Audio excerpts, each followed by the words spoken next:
Oi pessoal, tudo bem?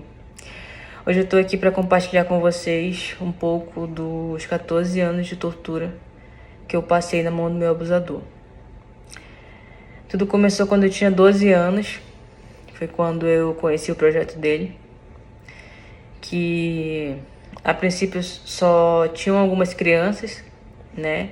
E o intuito desse projeto era treinar o filho dele, né? Então ele aproveitava que ele tinha um espaço e foi chegando crianças, né, pra treinar ali junto.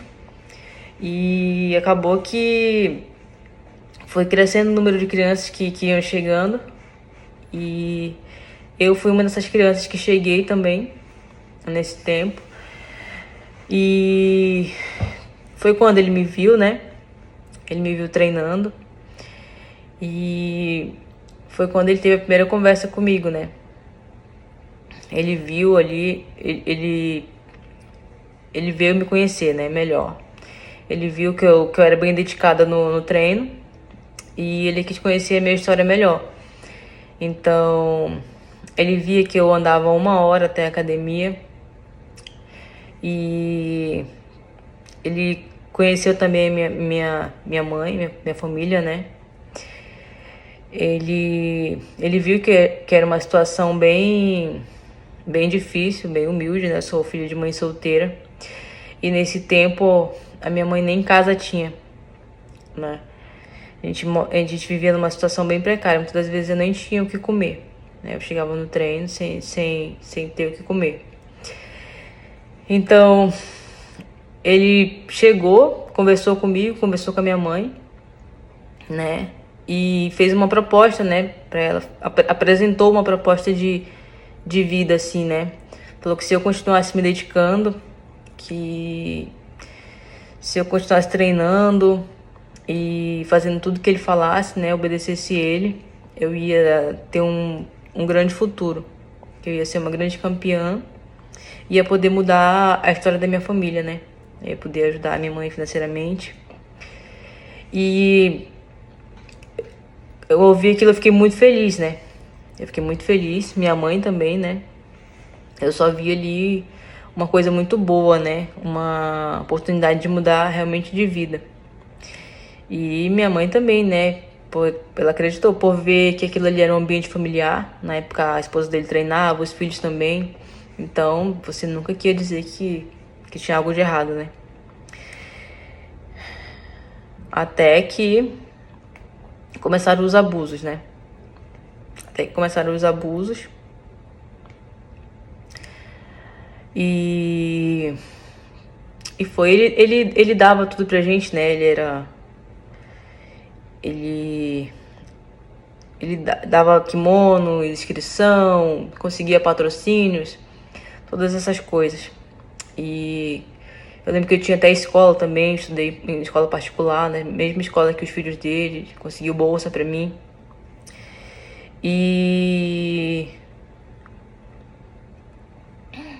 Mas chegou o dia, né, que eu tive que pagar por tudo isso. Porque ele chegou pra mim e falou que não era de graça, que eu ia ter que pagar. E paguei da pior forma possível, né? Ele abusou de mim, né? Ele abusou de mim. E esses abusos continuaram, né? Esses abusos continuaram, né? Durante um bom tempo. E até que com meus 16 anos, né?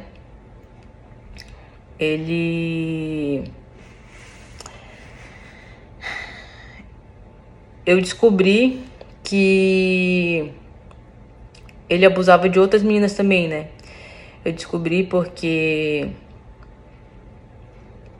não tinha como, era muita criança, era muita gente ali, então muita gente via muita coisa e tudo. Na minha cabeça eu achava que era só eu, né, que tava vivendo aquele inferno. Mas não era, outras também estavam vivendo, né? E meus 16 anos, ele meio que deixou escapar alguma coisa dele lá com outra menina que ele tava abusando, né? Até que chegou até a esposa dele, outras pessoas já comentavam também. E nisso, ela viu também alguns registros dele comprando coisas pra mim, algo como comida ou kimono, alguma coisa assim, né? Então isso fez ela questionar também ali o porquê e tudo.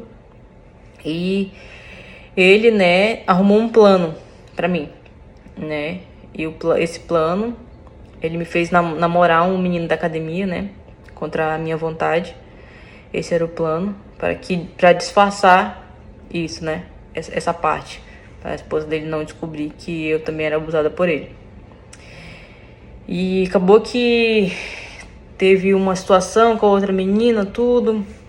Acabou que esse primeiro projeto acabou, né? Depois o foco dele mudou, né? Que ia ser inteiramente pro filho dele, tudo. Ele resolveu fazer um projeto nos Estados Unidos. Ele reuniu alguns atletas ali também e fez a proposta para os atletas irem para os Estados Unidos, né? Queria fazer um novo projeto. Nisso eu já tava namorando com o menino e a gente entrou nesse projeto dele também, né? De mudar o país, tudo e começar um novo projeto. Acabou que a gente teve alguns alunos que meu visto foi negado na época. Acabou que eu só fui para lutar o Mundial, né? Passei um tempo lá, depois voltei, né? E já quando eu voltei, eu já continuei em São Paulo. Como o visto do meu namorado não tinha sido aprovado, ele não tinha ido na primeira vez. Só eu fui campeã mundial na faixa azul, voltei e já continuei morando com ele em São Paulo, né? Com o meu namorado. Na academia, abraçaram, que é a atual academia onde a gente tá hoje, onde eu tô hoje, né? Que abraçou a gente ali, né?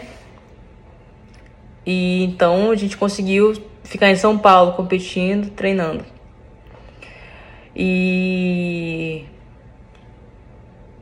Mas ele nunca deixou de me controlar, né? Ele sempre teve ali Ele sempre mantinha contato comigo, né? Esses anos todos. Ele sempre me coagia, sempre me mandava mensagem, sempre me deixava ali... por eu já saber de quem ele era, de tudo que eu já tinha passado ali, né? Então ele já sabia que eu com certeza ia fazer tudo que ele queria, né? Então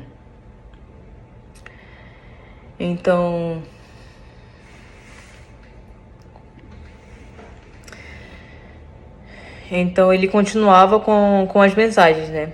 Mas esse período em que eu e esse meu ex-namorado estávamos em São Paulo, ele meio que parou pela distância, né? Não podia controlar de longe, então ele meio que parou de mandar mensagem. Aí até que veio a pandemia, né? Eu lembro que já no fim da pandemia, minha mãe estava muito doente. E eu fiquei o período da pandemia em São Paulo, mas depois eu fui para Manaus, né? E nessa minha ida para Manaus, ele ficou sabendo que eu ia, né? E eu lembro que eu nem cheguei a ver minha mãe, né? Eu cheguei em Manaus, já fui direto com ele, pra casa dele, pra treinar, pra tudo, pra ele fazer a mesma pressão psicológica de novo, né? Mesmo joguinho psicológico, falando que eu tinha que continuar em Manaus, que era pra treinar, pra me dedicar, que eu tava desperdiçando meu tempo, que eu tinha que ser uma campeã, que era pra me estar treinando, que era pra me confiar no trabalho dele e tudo. E nisso, me coagiu ali, fiquei em Manaus, né? Já não retornei mais pra São Paulo, né? Nessa minha ida pra Manaus, depois da pandemia. E nisso, depois de um tempo, o meu namorado voltou pra Manaus também, né? Voltou pra Manaus e lá ficamos, né? Lá ficamos até que, por conta dos resultados, tudo tava bem em ascensão a gente ali, né? E foi quando ele abriu uma nova unidade em São Paulo, né? Jundiaí. Aí ele chegou a selecionar ali os melhores atletas pra Jundiaí. E nisso eu, o meu namorado, a gente foi também, né? Que eram os melhores atletas que ele tinha. E nisso veio 2023, né? Veio a situação do doping, né? Até antes do doping tava tudo bem, tava todo mundo campeão, tava toda coisa, tudo lindo. Quando veio a situação do doping, ele mudou, assim, ele se transformou, né? Mudou. E aquilo indignou muito os meninos, né?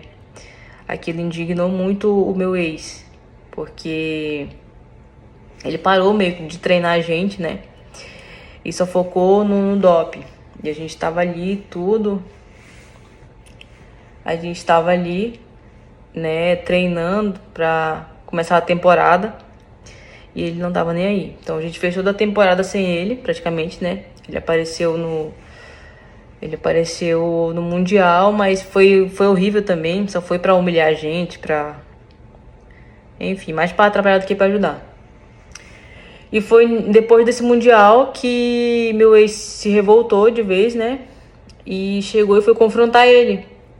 Foi confrontar ele pra... Aí ele pegou e xingou meu ex, tudo, né?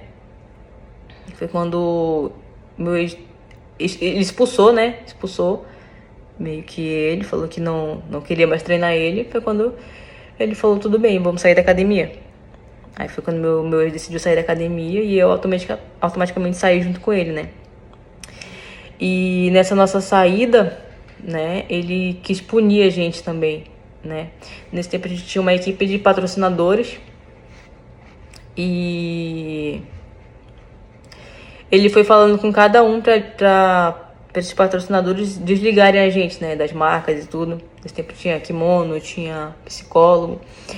E ele foi falando ali. Eu lembro que o patrocinador de kimono largou a gente, psicólogo, entre outros lá.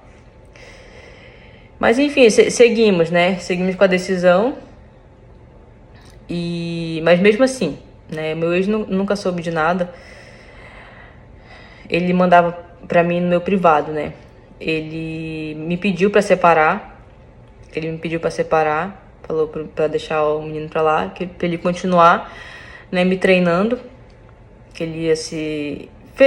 Fazia as mesmas conversinhas de sempre, né? Que ia ser uma grande campeã, que ia pra eu continuar, que ele ia me empresariar, que tudo. Que era pra me continuar ali com ele. Só que eu falei que não, né? Falei que não, que aquilo não fazia sentido. Uma vez que eu já tava com o cara, eu não podia abandonar ele. E eu não ia fazer aquilo. Ele continuou me mandando várias mensagens. Aquilo era torturador. E até que pegou, ele parou, né? Como eu parei de responder ele parou de me mandar mensagem. Mas vez ou outra ele mandava. Até que eu separei, né? Do cara. Separei. E ele ficou sabendo. Ele ficou sabendo da separação. E ele tornou a me mandar mensagem. Falando que já sabia que isso ia acontecer, que ele tinha me avisado, que era pra me ter ficado na academia e tudo. E me pedindo pra voltar, né? Me convidando a voltar pra academia. Que era o lugar de onde eu nunca devia ter saído.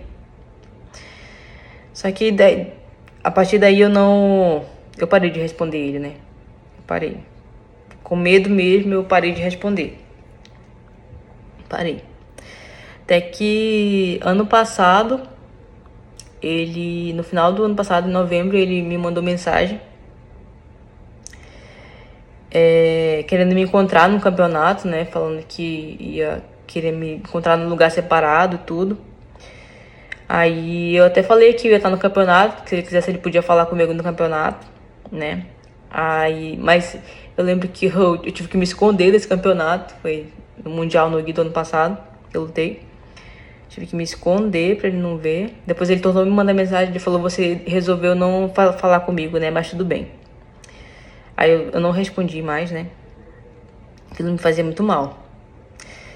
E esse ano ele tornou me mandar mensagem no dia do meu aniversário, dia 9 de fevereiro. Ele me mandou mensagem com uma foto minha criança, falando, me desculpa pelos meus erros do passado, me desculpa por eu não ter sido o pai que você deveria ter tido, né? E aquilo foi horrível, no dia do meu aniversário foi horrível ter que ouvir isso, né? Me veio vários gatilhos, me voltava várias cenas e tudo.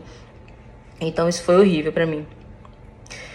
E desde aí ele continuou me mandando mensagem, né, falando que me fazendo propostas, que ia me dar uma academia e tudo, me fazer ser campeã das grandes competições e tudo, nananã. Sempre essa ladainha. E eu parei de responder ele, né? Eu só lia a mensagem e não respondia. Me deu, acho que um pânico, assim, me deu um pânico, eu não consegui nem mais responder ele, né? E até esses dias ele tava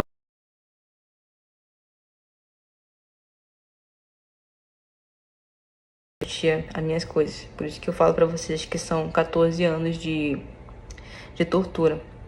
De tortura mental, física, né? Ele já chegou a me bater. Fora as palavras horríveis que ele falava pra mim, né? Nesse último mundial que a gente lutou, e eu fiquei com o terceiro lugar, né? Ele humilhava cada um de uma forma diferente. Eu lembro que ele falou pra mim que já era pra me desistir do jiu-jitsu, que era pra me procurar fazer outra coisa, que aquilo não era mais pra mim, né? Que já era pra me tratar de ter meus filhos e que eu não ia chegar mais. E entre todas essas humilhações, todas essas palavras horríveis, né?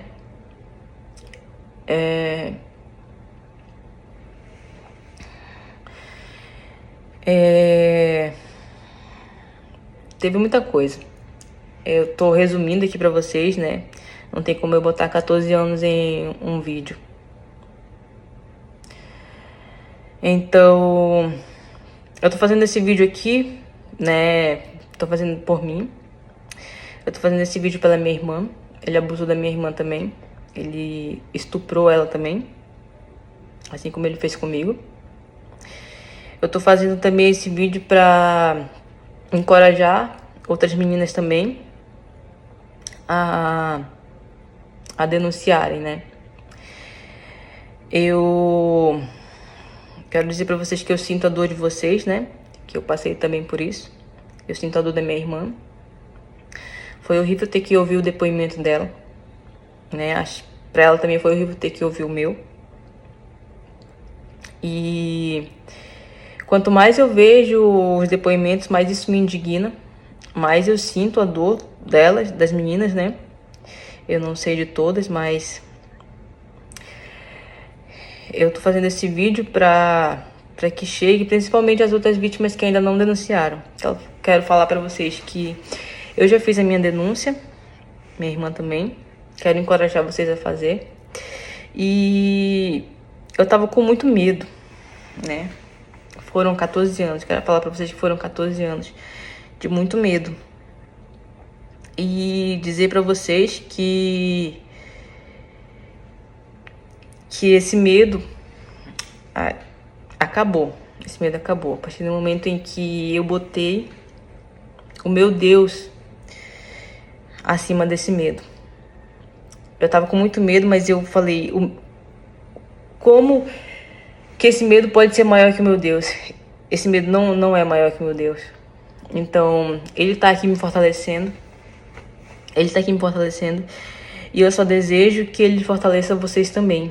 Eu desejo que o Espírito Santo possa estar com vocês, encorajando vocês a fazerem a denúncia. Fazer essa denúncia. Ok? E para que a justiça seja feita. Entendeu? Eu tô Oi,